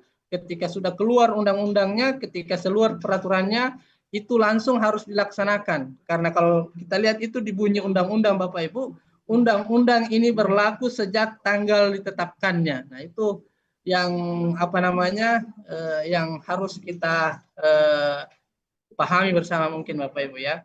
Terakhir dari Pak Ayub, ya terkait dengan Sarpras ini ya Pak, memang diberikan maksimalnya 20% saja dari total pagu 1 tahun ya. Itu pun hanya bisa digunakan untuk yang pemeliharaan saja, bukan untuk yang berat-berat, misalnya pengadaan ruang kelas baru dan sebagainya, tapi hanya untuk pemeliharaan gedung ya sesuai dengan ya tingkat kerusakan ringan ya. Ini Bapak Ibu ada peraturan khususnya, kami juga belum bisa terlalu banyak ini bercerita kalau terkait dengan Sarpras ini. Yang jelas dia tidak bisa mengintervensi yang berat-berat. Nanti Pak Ayub bisa konsultasi dengan ke Dinas Pendidikan. Ini kira-kira apakah pengadaan kursi ataupun meja itu masuk ke dalam kategori itu? Atau jangan sampai ketika Pak Ayub nanti datang ke Dinas Pendidikan tiba-tiba ada muncul pengadaan kursi yang dilakukan oleh Dinas Pendidikan misalnya, itu bisa jadi Pak ya. Jadi ini memang kita perlu banyak juga komunikasi dengan Dinas Pendidikan kita, dengan siapapun itu Pak ya, terkait dengan kondisi-kondisi yang ada di satuan kita, apalagi digambarkan oleh Pak Ayub tadi sudah bertahun-tahun. Ini kursinya sudah tidak layak untuk diduduki, mejanya sudah tidak layak untuk digunakan juga dan sebagainya. Mungkin seperti itu Pak Ayub ya, saya kembalikan kepada Ibu Yolanda karena kita ini dibatasi oleh waktu Bapak Ibu ya. Dan mohon maaf sekali lagi kalau misalnya banyak pertanyaan ini yang muncul baik di kolom chat ataupun yang raise hand tidak bisa kami jawab satu persatu. Tapi Bapak Ibu pastikan untuk mengisi daftar hadir. Ya, daftar hadir itu Bapak Ibu supaya kami bisa mengidentifikasi pertanyaan-pertanyaan ini milik siapa. Nanti akan diupayakan untuk dijawab sesuai dengan kebutuhan Bapak Ibu dari pertanyaan tersebut. Itu mungkin yang dapat kami sampaikan, kami kembalikan kepada Ibu Yolanda selaku moderator.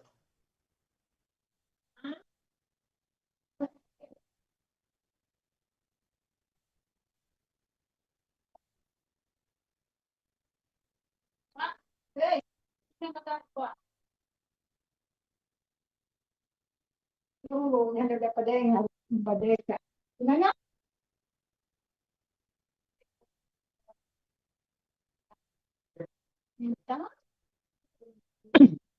Kita pembantu bersiapa?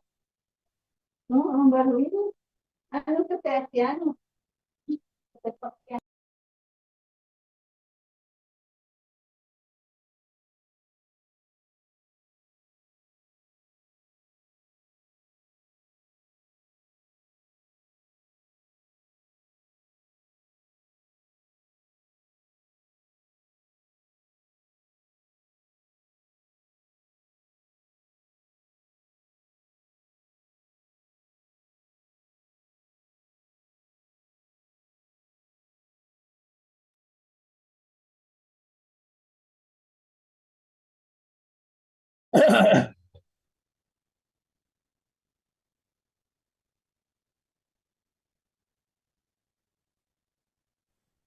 Silakan Pak. Silakan dari SD Impres Malalayang, silakan Pak.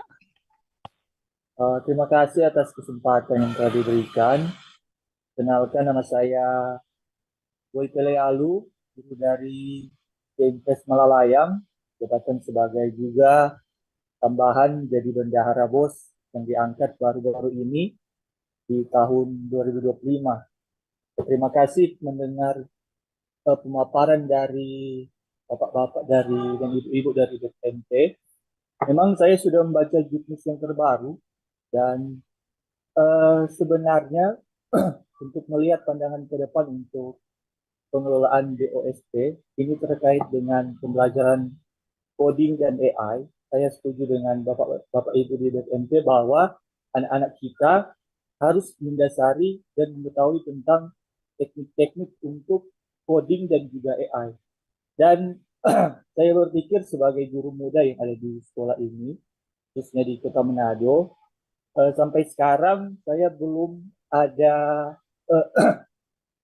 belum ada pelatihan untuk memperkuat atau katakanlah menjadikan seorang guru itu seorang pembelajaran yang berbasis keahlian. Jadi belum ada pelatihan-pelatihan seperti itu. Jadi saya minta tanggapan dari Bapak Ibu dari BPMP untuk menjamin mutu atau guru yang akan mengajar coding dan AI. Jadi saya sendiri tahu bahwa coding dan AI itu tidak semudah membalikkan telapak tangan. Karena melihat juga dari segi pengetahuan dari siswa-siswi kita, memang SDM untuk segi dari sekolah dasar memang itu sangat-sangat rendah. Sangat rendah dan untuk tantangan untuk menjadi guru coding dan AI itu sangat sulit. Karena selain dari tingkat pengetahuan siswa dan juga dari sarana prasarana. Mungkin saya minta tanggapan dari Bapak Ibu dari BPMP. Terima kasih. Terima kasih Pak. Silakan pada Pak Akbar untuk merespon.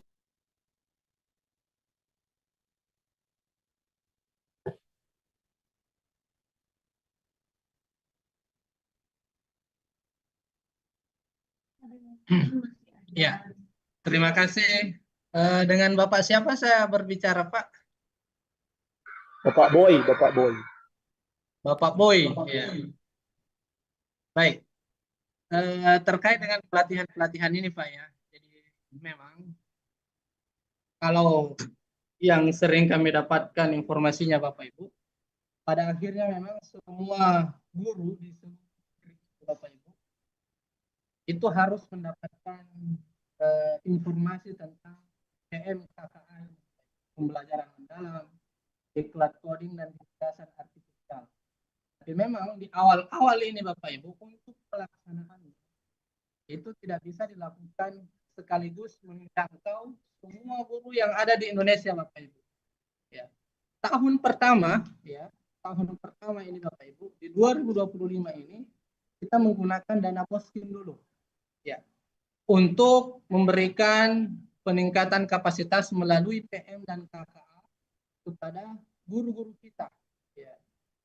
Setelah itu Bapak Ibu ya pasti akan ada bentuk pelatihan lain yang dikelola oleh kementerian ya. Atau mungkin juga bentuk pelatihan lain yang dikelola oleh pemerintah daerah ya.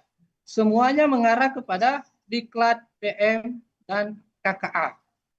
Nah, di samping itu Bapak Ibu diharapkan memang kepada guru-guru kita ini tanpa harus menunggu untuk ikut diklat ya. Kita bisa Bapak Ibu juga mengakses ya.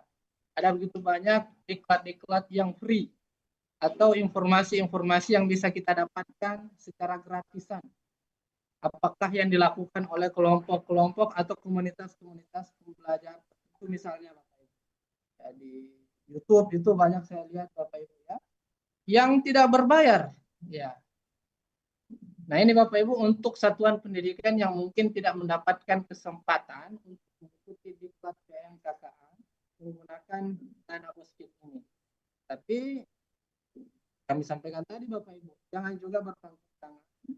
Kemudian tidak mau mencari informasi ya, supaya kita sama-sama juga ya ikut diklat PMKK ini, tapi dengan cara kita masing-masing, cara yang mandiri tersebut tadi. Ya. Kalau kita punya dana BWSP, seperti yang kami sampaikan di awal, syaratnya minimal 400 untuk NISN paling dikali biayanya.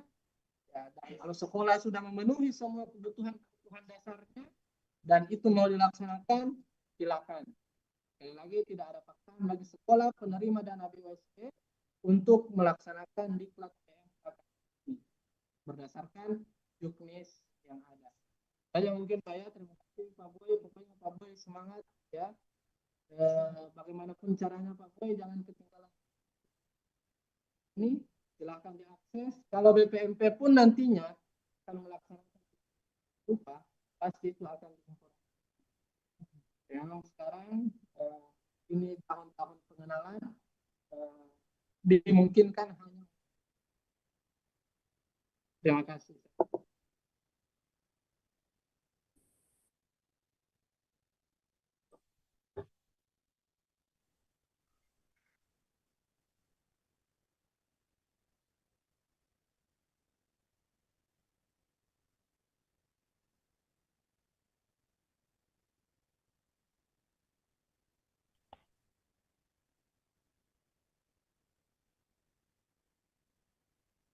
Jadi Bapak Ibu saya mengingatkan lagi di kolom chat masih ada link daftar hadir. Silakan Bapak Ibu bisa mengisi link daftar hadir, dan untuk Bapak Ibu yang bertanya lewat kolom chat nanti kami akan identifikasi. Tapi saya mengingatkan yang tidak sempat merename, tolong di rename yang sudah bertanya di kolom chat supaya kami akan menghubungi, karena di daftar hadir Bapak Ibu menyertakan nomor yang bisa dihubungi. Jadi mohon di rename yang sempat bertanya di kolom chat supaya dapat dihubungi oleh tim BOSP BPMP Sulawesi Utara untuk merespon pertanyaan dari Bapak Ibu.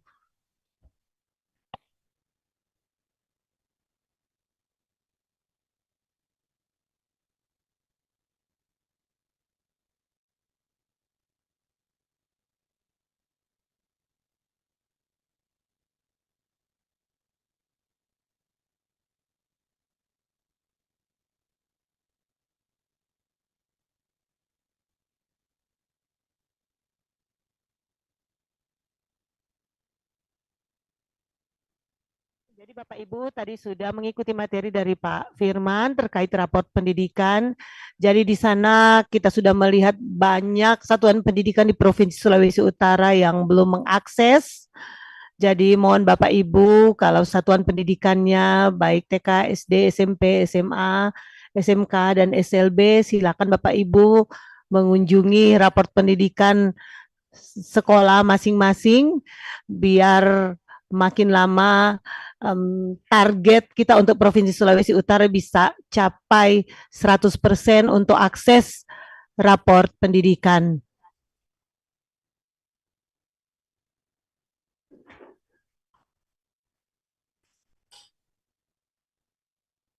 Jadi Bapak Ibu dari kami akan mengirimkan nomor WhatsApp grup yang bisa Bapak Ibu bergabung di sana untuk bertanya kepada tim BOSP BPMP Sulawesi Utara terkait permasalahan-permasalahan yang Bapak Ibu temui terkait pengelolaan dana BOSP. Dan selamat datang kembali Bapak Kasubag Umum BPMP Provinsi Sulawesi Utara selaku Ketua Satgas BOSP BPMP Sulawesi Utara yang akan menutup rangkaian kegiatan webinar BOSP Sulawesi Utara yang diselenggarakan oleh BPMP Sulut Jumat 25 Juli tahun 2025. Disilakan Pak Kasubag.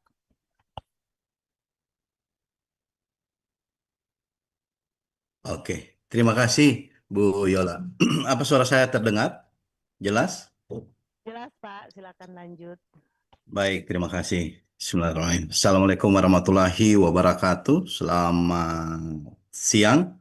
Salam sejahtera untuk kita semua. Om Swastiastu, Namo Buddhaya, salam kebajikan, Rahayu. Bapak Ibu semuanya, pertama-tama kami berterima kasih sudah sama-sama berproses di acara ini. Bapak Kepala mengamanatkan kepada kami, menitipkan bahwa mudah-mudahan dengan proses ini kita dapat merencanakan peningkatan atau penjaminan mutu di satuan pendidikan kita di seluruh Provinsi Sulawesi Utara dengan benar-benar berpedoman pada Permendikdasmen nomor 8 tahun 2025. Nah, yang kedua, kami berharap dengan merencanakan yang baik, maka kita akan mendapatkan hasil yang baik pula. Jika kita merencanakan kegagalan, maka kita akan mendapatkan kegagalan juga. Maka ini perlu sama-sama kita refleksikan bersama. Tentu teman-teman yang ada di dinas yang lebih tahu kebutuhan-kebutuhan apa yang ada di satuan pendidikan. Yang ketiga, Bapak dan Ibu, hari ini kita melakukan salah satu proses dari penjaminan mutu, yaitu perencanaan mutu satuan pendidikan yang diawali dari perencanaan. Nah, kita menginvestasikan hari ini kita menginvestasikan membangun peradaban bangsa kita. Tentunya dengan hal-hal yang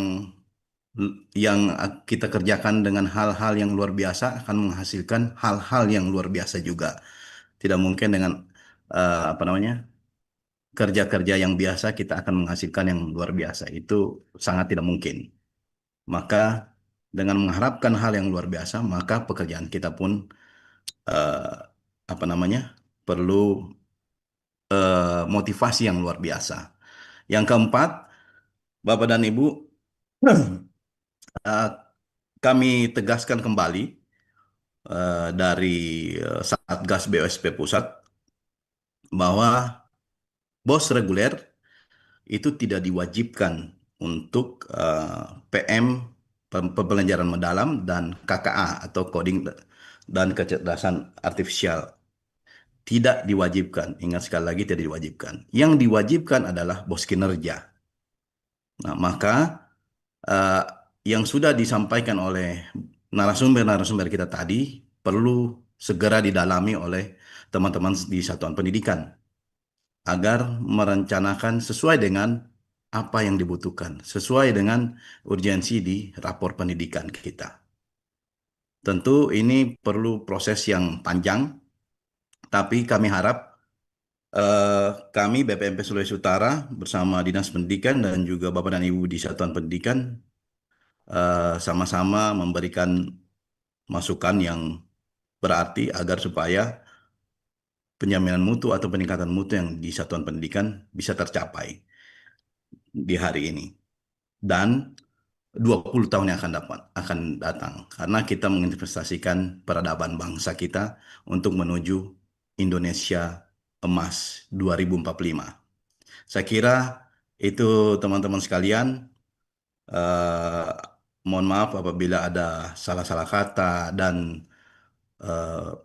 kegiatan kita ada yang kurang berkenan sebagainya. Mohon kami diberikan feedbacknya atau masukan agar kegiatan-kegiatan kami, layanan kami bisa berkembang dengan harapan dari kita semuanya.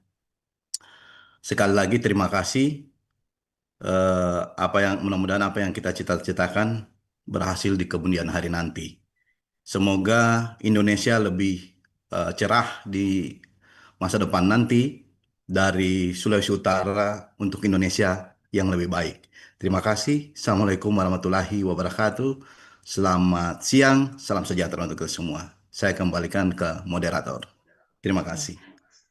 Terima kasih kepada Pak Doni Puno SHMH, Kasubag Umum BPMP Sulut, sekaligus Ketua Satgas BOSP yang sudah mewakili Kepala BPMP Provinsi Sulawesi Utara untuk menutup rangkaian kegiatan daring kita, yaitu webinar BOSP Sulawesi Utara saat ini. Dan Bapak Ibu, dengan ditutupnya rangkaian kegiatan ini, tentu saja tak lupa kami mengucapkan terima kasih atas partisipasi aktif dari Bapak Ibu yang sudah join. Bapak Ibu baik kepala sekolah, guru, tenaga kependidikan, para bendahara BOSP di Satuan Pendidikan TK, SD, SMP, SMA, SMK, dan SLB, serta tentu saja mengucapkan terima kasih yang ada on-site bersama-sama dengan kami di studio BPMP Sulut, Bapak Ibu Sekretaris Dinas Pendidikan selaku manajer BOS di daerah, dari provinsi maupun 15 kabupaten kota atau yang mewakili. Terima kasih untuk keikutsertaan kita semua dalam kegiatan webinar BOSP hari ini. Tuhan kiranya memberkati kita semua. Shalom, wassalamualaikum warahmatullahi wabarakatuh. Selamat siang, Om Santi Santi Santi Santi Om. Dan marilah sebagai umat yang percaya kita mengakhiri rangkaian kegiatan daring ini dengan doa menurut agama dan keyakinan kita masing-masing.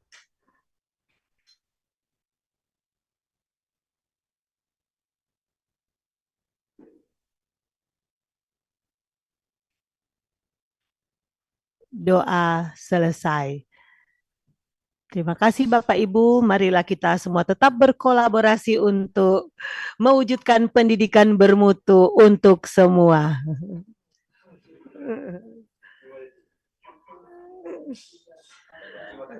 Recording